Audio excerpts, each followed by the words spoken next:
अरे बच्चों, आज हम जानेंगे रिसोर्स किसे कहते हैं ना।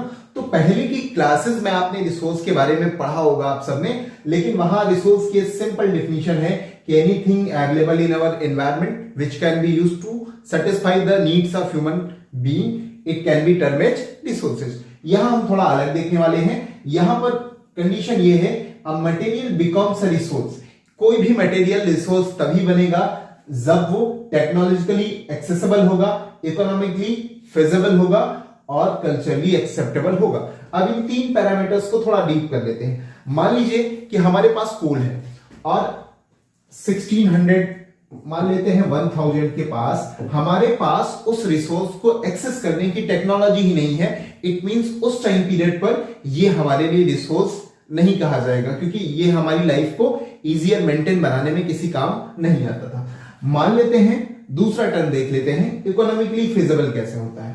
मान लेते हैं कि यहां पर एक कोल है और इसे हमें अचीव करने में 1 लाख रुपए हमने कॉस्ट लगाई और जो कोल मिला वो 50,000 का मिला, तो हम 50,000 के लॉस पर हैं। यानी कि जो इनपुट हम इसमें इन्वेस्ट कर रहे हैं हमेशा इसका आउटपुट ज्यादा होना चाहिए, तभी ये प्रॉफिटेबल होगा, तभी ये इकोनॉमिकली फिजिबल होगा। तीसरा टर्म देख लेते हैं, कल्चरली एक्सेप्टेबल। अब ये क्या होता है, उस रिसोर्स की सोसाइटी में एक्सेप्टेंस होनी चाहिए।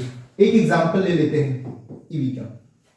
आप देखोगे कि जब ईवी आया है स्टार्टिंग पीरियड पे तो लोग उसे एक्सेप्ट नहीं करते थे। ईवी है, फायर लग जाएगी, चार्जिंग खत्म हो जाएगी, ऑप्शंस क्या है। पर आप देखोगे आज के दौर में धीरे धीरे देखोगे सोसाइटी ने ईवी को एक्सेप्ट कर लिया है, यानी कि ये रिसोर्स क्या हो गया है, कल्चरली एक्सेप्टेबल।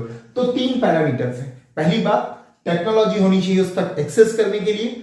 दूसरी बात, इकोनॉमिकली फिजिबल होना चाहिए, हमारे लिए प्रॉफिट का सौदा वो रिसोर्स होना चाहिए। तीसरी बात, सोसाइटी में उसे एक्सेप्टेंस होनी चाहिए, सोसाइटी उसे एक्सेप्ट करे, लोग उसे माने, हाँ ये रिसोर्स वैल्यूएबल है। 3 पैरामीटर्स हैं, याद रखिएगा, बहुत सिंपल डेफिनेशन है रिसोर्स।